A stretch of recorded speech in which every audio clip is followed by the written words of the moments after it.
With Chapter 7 in the statistics class, we're actually going to be starting one of our two big activities that are involved when we're talking about inferential statistics.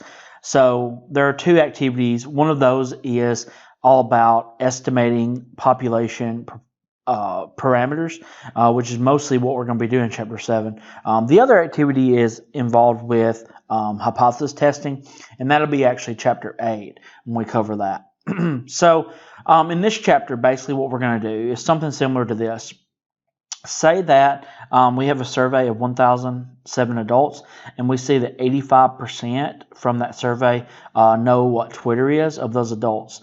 Okay, well, the number we got there, the 85%, that's actually what we call the sample proportion. Okay, and you can think about proportion as being like, a percentage, or a probability, basically, too. Those are all basically the same idea. So proportion of adults that knew what Twitter is from that sample was 85%. Well, we're actually going to say that we're going to use that number to talk about the percentage of all adults who know what Twitter is. Okay, and that's what this chapter is all about, is trying to take sample parameters, specifically proportion in this first section, and try to learn about what the population's proportion will be based on that sample proportion. Okay, and just diving right into some definitions, notations that you'll be using here for your problems. Of course, P without the little hat on top, that's actually represents your population proportion. So population proportion will be P. Now, whenever you have the P with the hat on top of it, like this next line right here, this is actually your sample proportion. And you can always figure out your sample proportion very similar to how we figured out probabilities in the previous chapters. You just take your success, your X, and divide it by your N, your total number of outcomes. And that'll give you your sample proportion. Okay. And if you ever did need sample proportion of failures, okay, that would be Q hat. Sometimes there are formulas that do have Q involved with them. That would be 1 minus P hat. Okay. And of course, yeah, you're seeing the word proportion here in this chapter. Probably for the first time in the class, we don't use it a whole lot, but technically that's what we're finding. Is a proportion. It's the same thing as saying percentage or even probability from previous chapters. Okay, so if you just remember the 3 P's, proportion, percent, probability, they all are virtually the exact same thing. Okay, now the way we're going to do these population proportion estimates, and remember, we're trying to use the sample proportion to figure out what the population is going to be. Okay, so that's essentially what we're trying to do. Well, the first step is a point estimate. Okay, a point estimate is just a single value that approximates the parameter or the population parameter. So the sample proportion for us is actually going to stand for this point estimate. It's going to be our quick estimate to try to get an idea what the population proportion P should be. Okay, and if you remember back from section 6.3, if we ended up covering that in class, proportions are unbiased estimators. So sample proportions will target the population proportion. So that's why we're using the sample proportion as our best point estimator for population proportion. Okay. Now this first example says a KRC research poll asked 1,002 respondents if they felt vulnerable to identity theft. 531 respondents said yes, they did feel vulnerable. What is the best point estimate? Okay, we want the best point estimate for the population portion of adults who feel vulnerable to identity theft. Okay. Well, if you look here from the results, okay, we can actually figure out the sample proportion of respondents that felt vulnerable. Okay, remember we just do X divided by N to find the sample proportion. Okay, which will be 531 divided by 1,002. I'm going to change this to a percent roughly. when I get it from my calculator here. So I'll get about 52.99% from that. Okay, right there. And now from this, we can say, okay, this right here is our best point estimate for the true population of adults, or sorry, the true percent of adults that feel vulnerable to identity theft. Okay, so somewhere around this number will be the percent of all adults that feel vulnerable to identity theft. Go down to this next problem down here. A Consumer Reports research survey said that 427 sent to 427 women. Okay, so we send the survey to 427 women. It showed that 29% of them purchased a book online. Okay, first off, it says what's the best point estimate of the percent of all women who purchase books online. So we see that the sample proportion, P hat, that's how you pronounce it. I should have said P hat, that's how you pronounce that. But yeah, P hat, that's your sample proportion right there. Okay, this is your sample. Well, when we are doing these problems, sample proportion is actually your best point estimate as well, okay, for P. So 29% is actually our best point estimate. It's a quick estimate. It's a way, like, about how much percent of all women should, be purchasing their books online. Well, it's going to be somewhere around 29%. So P, our best quick estimate, point estimate will be 29%, okay? Now, this B part is actually not a problem related to this chapter, but it says among the 427 women who were surveyed, what number said they purchased books online? I'm just going to do 29% of 427. So nothing. This is kind of a chapter 1 review thing, but I'm going to put it in here anyway. 4.29 times 427 will give me about... It's 123.83. Of course, you can't have 0.83 of women, so we're going to say 120 for women. Now, the one thing about, point estimates is that it doesn't really tell you how good your estimate is, okay? I mean, how close we are to the real value of the population proportion in this case. Well, what we're going to actually do now is to make something called an interval in mathematics. And of course, when we say an interval, okay, it basically stands for like a range of values that includes, like many different numbers. Okay, so we're just making us a range to kind of say, hey, our true population proportion should lie in this little range. Okay, and this is just a review, some examples to review what intervals look like when you encounter them in mathematics. Right here, the first interval on number 1 here, it says 0 less than or equal to z less than or equal to 1. That's actually an interval right there. It contains 0 and 1 as well as any numbers between. And you can write it a few different ways. You can write it with the brackets on both sides. It's got an equal sign. So you can say bracket 0 and then to 1 and then bracket. Okay. We always use a bracket when we do have equal or equality on a side. Now look at number 2 on this next, going down here. It says the interval 2.7 less than equal to x less than 5.9.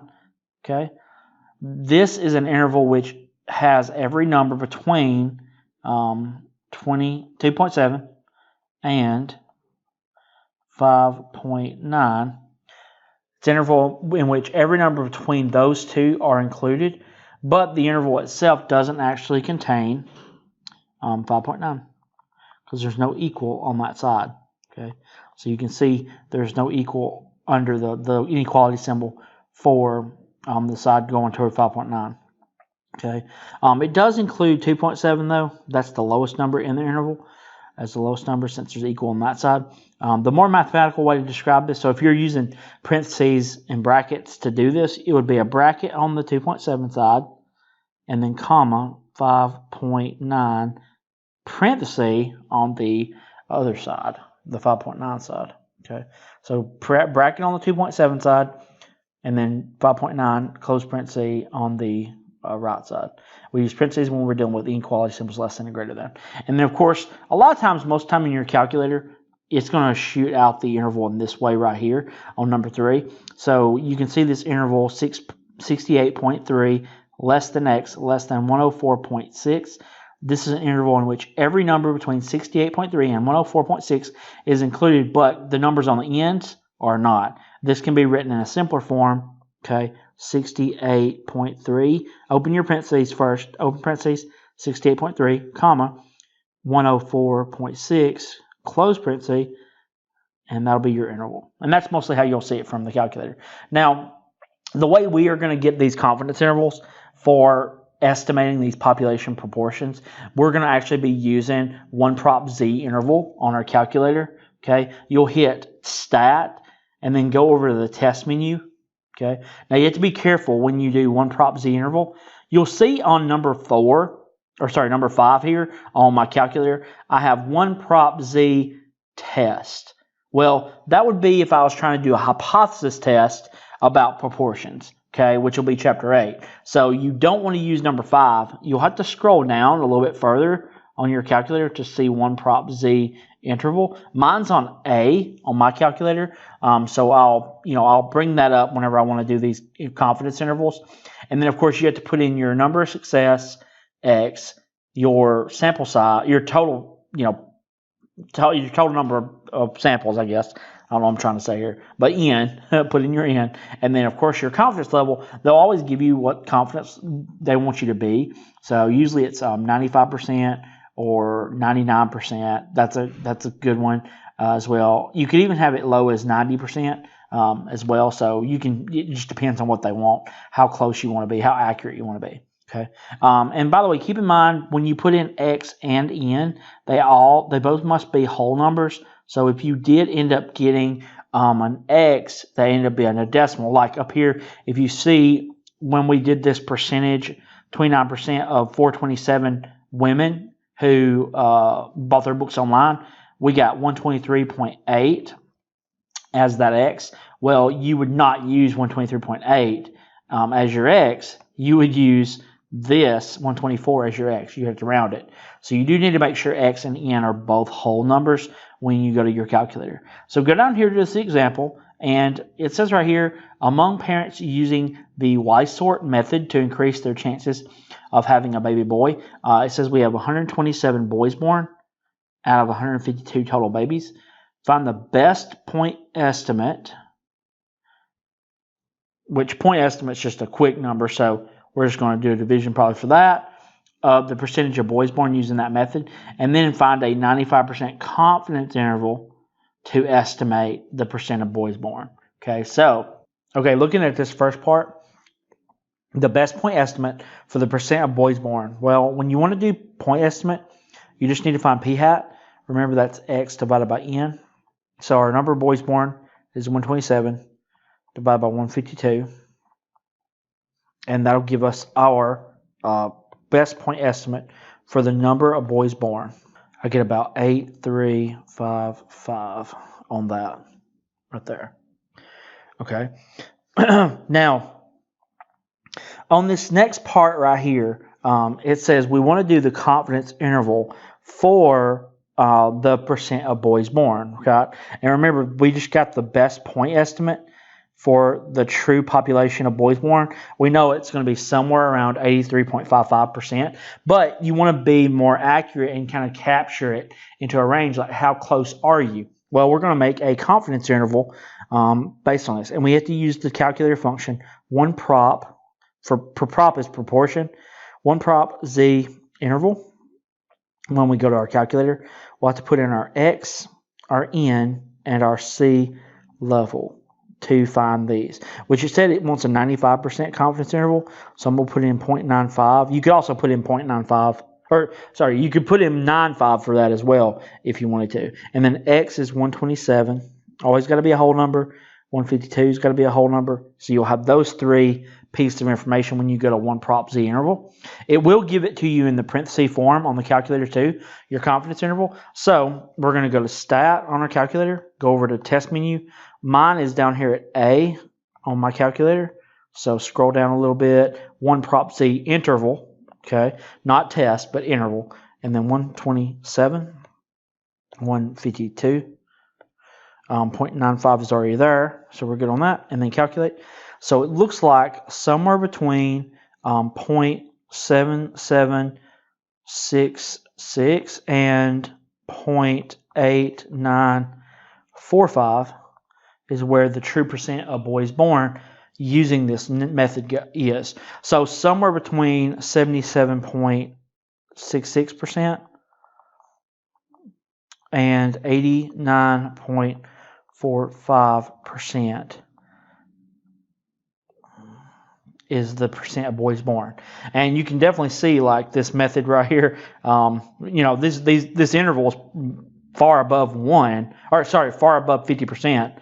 Like, it's, or not far, but it's to me, it's significantly enough above 50% that, it does seem like that method is is a good method for finding baby boys born. Sometimes they'll ask you follow-up questions based on the interval that you got. So you want to think about, what should the percent of boys born be? 50% is normally where you're at. Well, this is 77 to 89%. So we have a good chance for there to be a boy born using that method. But yeah, the interpretation part, okay, sometimes they will have you in the problems, or oftentimes they'll have you to interpret like actually what you just found. And this is probably the most important part and probably the most challenging part for students when they're coming to do the problems. Now, one thing I will have you know is there's a template. You should definitely make sure you write this, circle this, whatever you need to do. There's a template that you'll want to follow for setting up basically your interpretation, okay? Well, this is how we're going to interpret that interval we just got, okay? We're going to say we are, and then this was a 95% confidence interval, so we're going to say 95% confident, okay, that the interval from, and our interval goes from 77.66% to 89.45% actually does contain the true value of the proportion of, and then we'll write down, what it is we're trying to find, the proportion of, okay, actually does contain the true value of the proportion, or you can say percent of, and then this one was boys born using Y-sort method. So the true proportion of boys born using Y-sort. Okay. Probably the hardest part is that, but if you have the template, it shouldn't be too awful difficult to go about finding that interpretation. You're just writing down exactly what, you're just writing exactly down that template, fill in the values where they need to go. But yeah, that's what you get. Let's look at another example for practice. On this problem here, it says a 3M privacy filters poll asked 806 adults, okay, to identify their favorite seat when they fly. And we see that 492 people chose the window seat. So if you're wanting the point estimate, the quick estimate for the percent of adults who prefer window, you're just going to do X over N. So 492 divided by 806. And this will roughly give us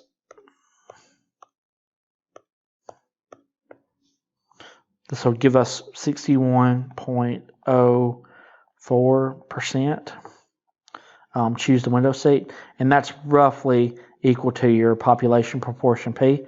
So that's a point estimate, a quick estimate for the true percent. Now we're going to do a 99% confidence interval to estimate the percent of adults who prefer the window seat. So I'm going to write down enough information here. I know I'm going to use one prop Z interval to get these confidence intervals. Okay, so I want to use X as 492. That's the number I got from my survey who chose the window seat. My N, that's going to be 806 total people that I asked. And then my C level, we want to use 0.99 in this problem. Or you can actually put 99 in there. It'll actually take it. So I'm going to go to Stat, go over to Test Menu, and then I go down to A on mine. And I'm going to put in the values 492, 806.99. And then we'll calculate. And it looks like our percent of adults who choose the window seat, somewhere between 56, I'm just going to do 3 decimal places on this one, 0.655 on that. Somewhere between those percentages right there. Okay. And then we want to write our interpretation for that. Okay. So here's what we got. We are 99% confident that the interval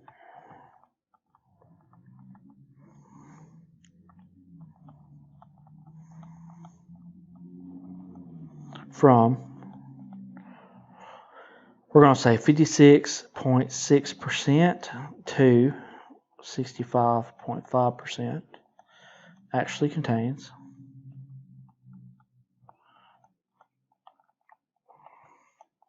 the true percent.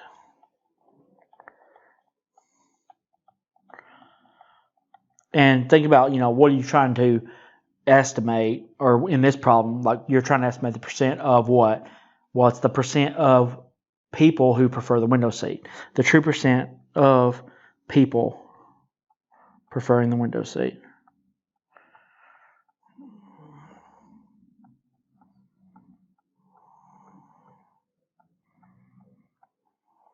Okay. So there's a couple examples for you to use right there when you're doing one prop Z interval when you're first learning it. Okay. Now go on down to this margin of error part. So a few pages down. Okay. And we'll want to talk about the margin of error. Okay. Now margin of error is a different format that we write but it's an element that we use when we're writing intervals in a different way, a different style. So like you might see in election season, like they'll have like sometimes like so-and-so is leading in the polls, 51% plus or minus 3%. Well, this is actually a confidence interval, okay? This confidence interval right here, it actually is an interval from 49% to 54%. But you see like how you have this little plus or minus 3 right here? Well, that is the margin of error, and we usually call that E right there. Okay, this right here is margin of error.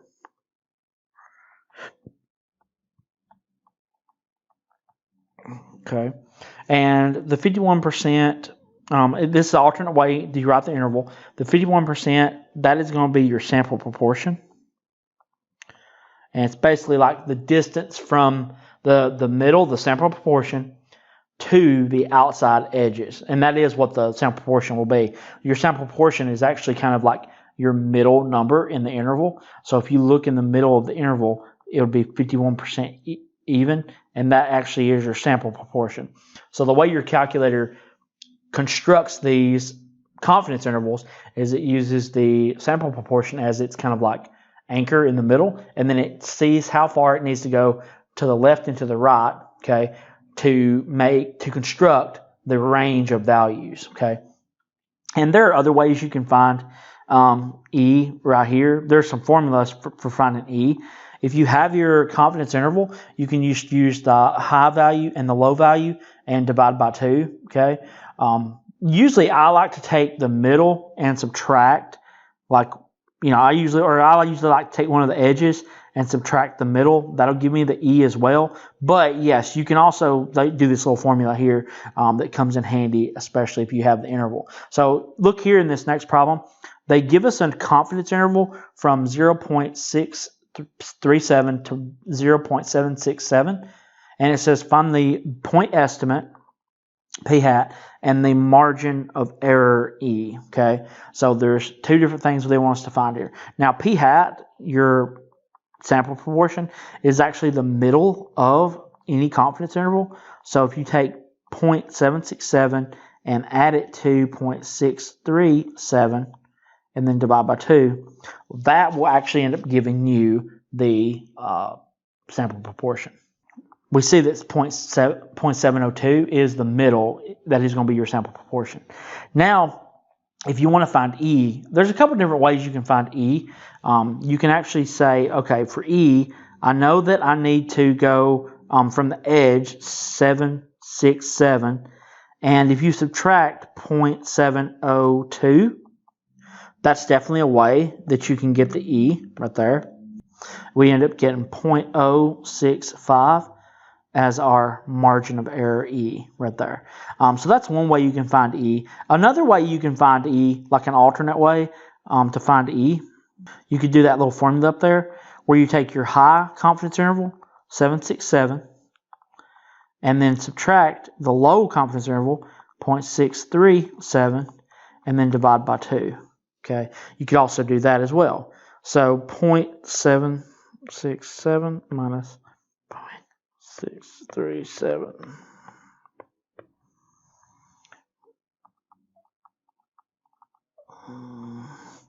So either way you choose, you can get your margin of error E with that formula as well.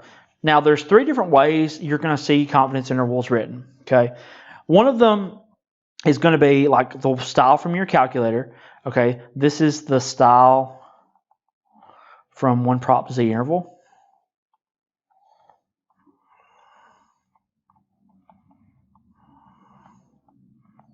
Now the middle style, or the first style, the first form right here, this would be just taking that form 2 and putting inequality symbols around it. And then the last form is margin of error format, okay, using the margin of error to write the little plus and minus symbol. So these are all different forms that different problems on your homework will ask you to write the confidence intervals into. So you kind of have to be flexible in that you understand that, one, they're all intervals, and two, they all really mean the same thing. You know, once you get one of them, you can find the other two using that first one, which is what we end up doing. Usually we end up finding form 2 first, and then if it wants us to write form 1 or form 3, we'll have to use what we got from the calculator to transfer it over into form one of the other forms. Look at this problem down here.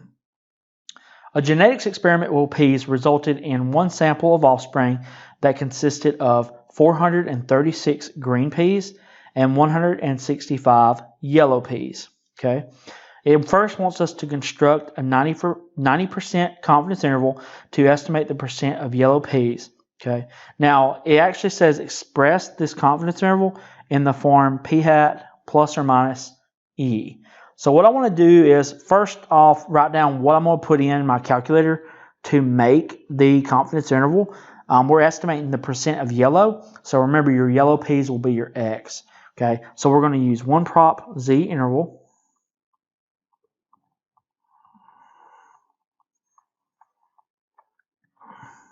My X, that'll have to be my yellow peas, 165.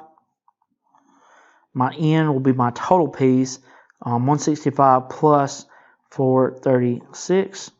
And then my C level will have to be 90.90. And we'll see what our calculator gives us from that. Remember, it's going to give you the parenthesis form. Okay, so we end up getting from the calculator 0.2446, comma 0.3045 roughly on that. Now for the p hat plus or minus E, if you look on the calculator screen, it already gives you p hat.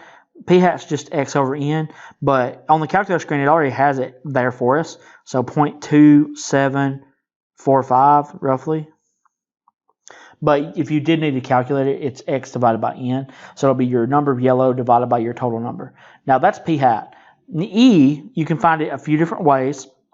Okay, you can take your upper and your lower confidence interval numbers, subtract them from each other, and then divide by 2. This will be fine.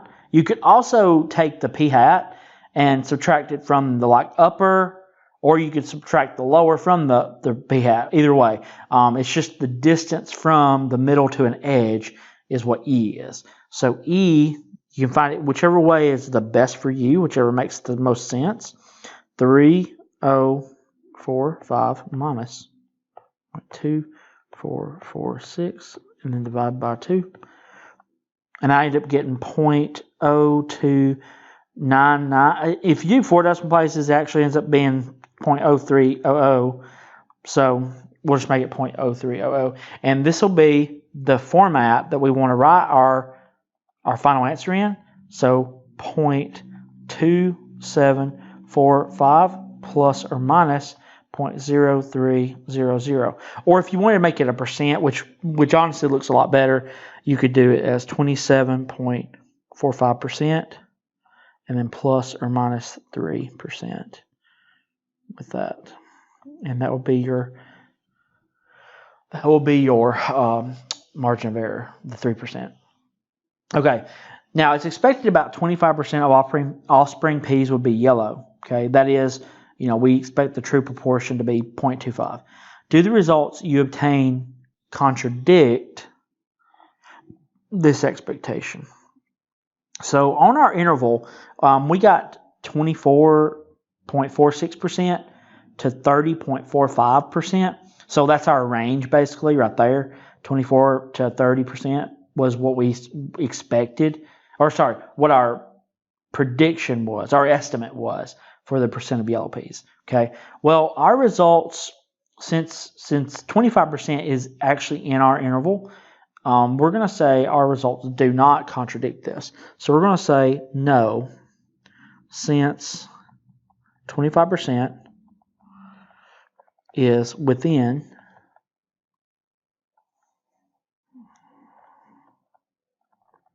our interval, our results kind of match this expectation.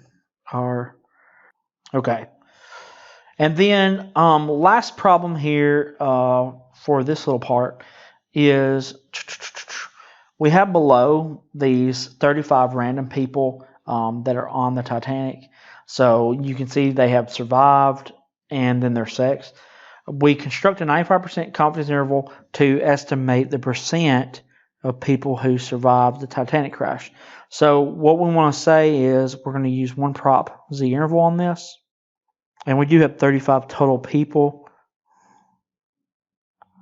on the Titanic. So I know N is going to be 35. My sea level will be 0.95.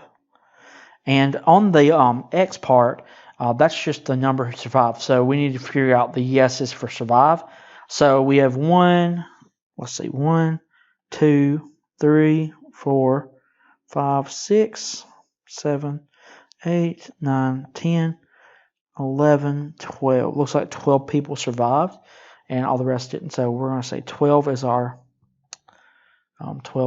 X. Okay. So we're just going to put all this data into our calculator into one prop Z interval.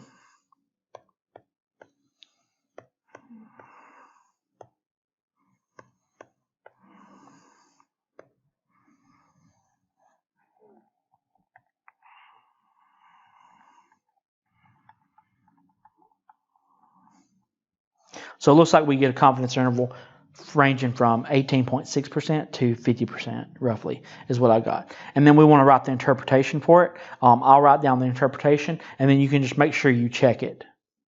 Okay, if you look here, we have a sentence interpreting this.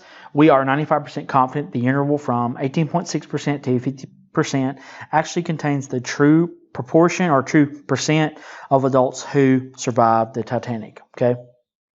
And that should get you started with doing the problems from 7.1 homework.